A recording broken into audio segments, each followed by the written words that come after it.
Здравствуйте! В эфире передача «Будем вместе». Выпускники детских домов, вступая в самостоятельную жизнь, нередко сталкиваются с проблемами в учебе, трудоустройстве, организации быта и многими другими. Педагогам детских домов, наставникам очень важно содействовать их успешной социальной адаптации и самореализации. В Махсоголовском центре помощи детям, оставшимся без попечения родителей, работает служба сопровождения, одной из функций которой является поддержка выпускников после выхода из детского дома, помощь в их социализации, формировании самостоятельности и ответственности. Саша, расскажи, где ты учишься? Поселок Светлый, Мирнинский район, техникум, Светлинский индустриальный техникум. А какая у тебя специальность? Электромонтер. А почему ты именно эту специальность выбрал? Но она мне ближе. И как тебе учеба, расскажи, как учиться? Ну, первый месяц вообще было очень тяжко. Вообще тяжело было. Ну, все-таки новый коллектив, новые люди. Но потом со временем как-то привязался, и вот я здесь. Саш, ты как ребенок-сирота, какие-то льготы Да. имеешь вот в период учебы? Расскажи. Да. Повышенная стипендия, бесплатное общежитие, потом питание в столовой. Все, да.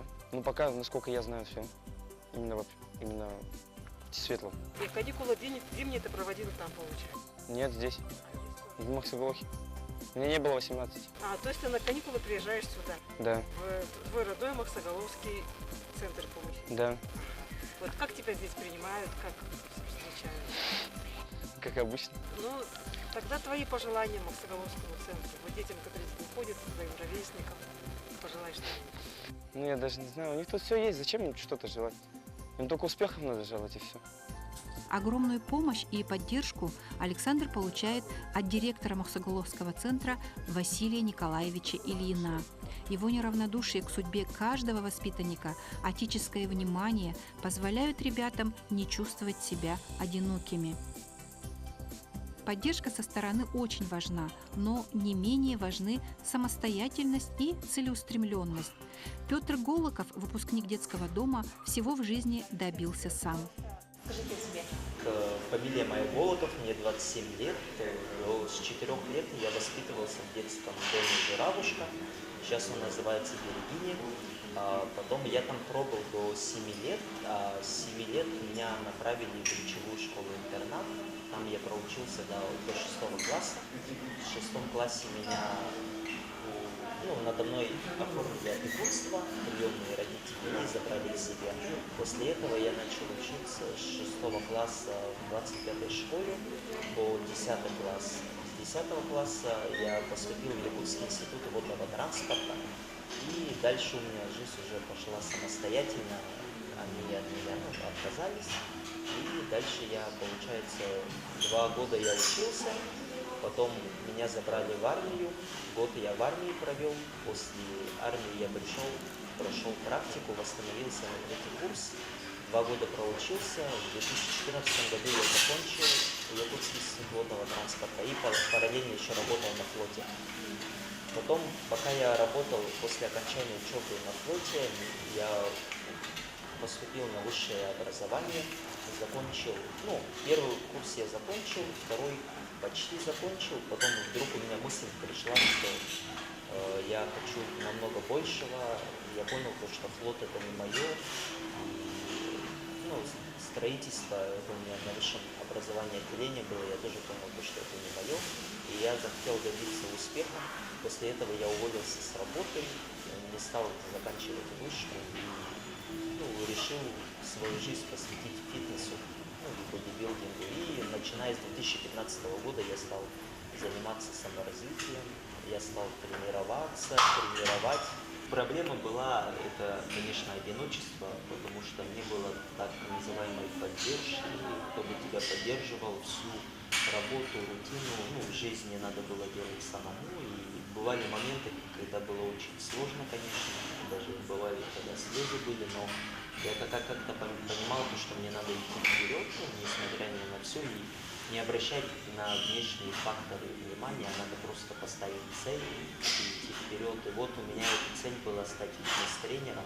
поэтому я просто шел вперед, ну, не обращал на что. На данный момент сейчас у меня вдохновение — это моя девушка, потому что до этого вдохновение у меня было просто желание стать кем-то, ну, добиться успеха, быть успешным, зарабатывать, ну, много денег, а сейчас у меня уже желание немного поменялось, потому что у меня появилась девушка, и в основном она меня вдохновляет на какие-то подвиги, там, совершения. Мы рады, что заложенное Петру в детском доме воспитание сделало его таким, и большая заслуга в этом педагога-психолога Натальи Семеновны Захаровой. Здравствуйте. Здравствуйте.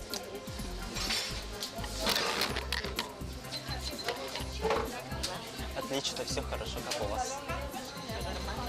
Я с Петей познакомилась в 1999 году, когда он пришел к нам учиться в речевую школу. Он пришел к нам на 2 класс. Он был такой маленький, такой любознательный. Конечно, он изменился. Это такой целеустремленный человек. Это человек, вы знаете, мы же эти годы совсем не виделись. И я сейчас смотрю, это совсем другой уже юноша. То есть он ставит себе какие-то цели, и самое главное, что он сам себя сделал, сам себя реализовал. Вот у него есть очень хорошая страничка в Инстаграме. Я всегда вот смотрю, читаю, я просто, ну, не знаю, я просто восхищаюсь, поражаюсь. Ну, действительно, гордость у меня такая, что действительно вот ребенок превратился в такого юношу. Но я желаю тебе счастья семейного, личного, благополучия и, конечно, чтобы поставленные цели все ты добился. Ты молодец. Спасибо большое. Мы искренне рады за Петра и надеемся, что его жизненный путь послужит примером для всех выпускников детских домов. Многие родители, чьим детям поставлен диагноз ДЦП, часто задаются вопросом, возможна ли эффективная реабилитация этого заболевания в домашних условиях. Детям ДЦП занятия ЛФК надо каждый день регулярно. А при наших вот сейчас дети ДЦП, вот реабилитация в стационарах у нас проходит два раза в год. А по идее, вот дети ДЦП уже каждый день должны заниматься лечебной гимнастикой. При этом вот каждый родители должны уметь работать с детьми. Это получается, вот каждая мама самая лучшая вот реабилитолог получается. И первый вот детьми ДЦП надо заниматься, хорошенько надо размять вот все суставы. Сначала первое берем голову вот так, и голову, голову надо поднимать, вот так голову так поднимаете, чтобы снять спазмику, укрепить мышцы шейной зоны. Да?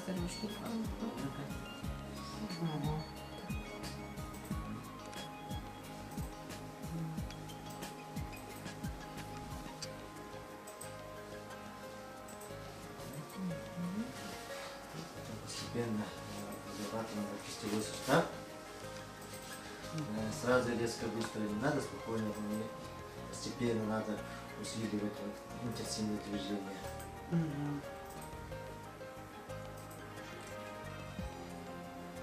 И это упражнение каждая мама должна уметь, должна работать с ребенком.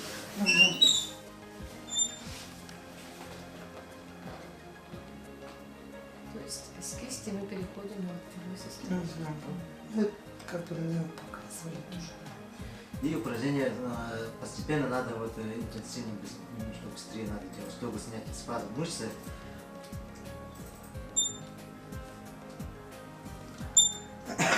И когда вот делаете, постоянно вот фиксацию. Говорили, чтобы плечо, да, поддерживать. Потом постепенно переходим вот нижнюю часть тазобедренного сустава, коленный сустав и голенный стоп. Мы продолжаем вас знакомить с детьми, которым нужна семья.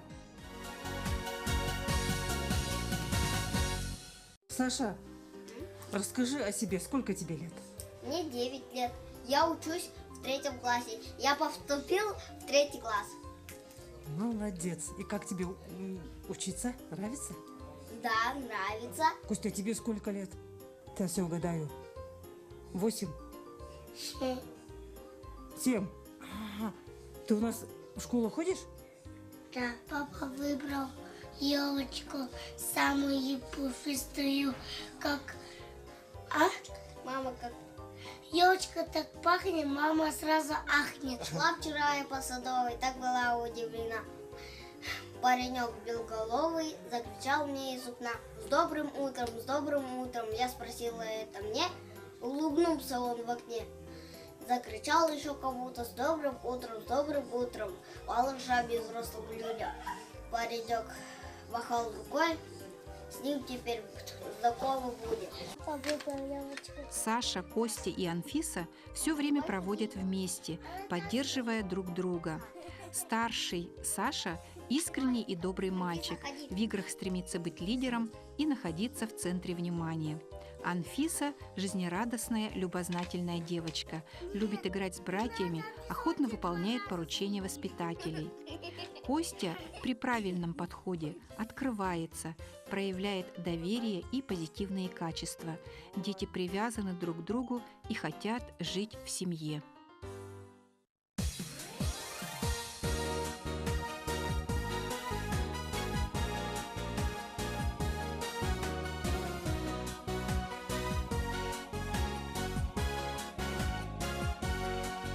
Подготовка воспитанников интернатных учреждений к самостоятельной жизни – основная задача центров помощи детям, оставшимся без попечения родителей.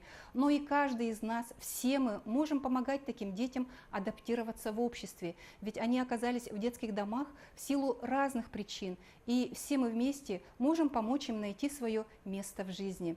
Мы встретимся с вами, как обычно, через неделю. Всего доброго, до свидания.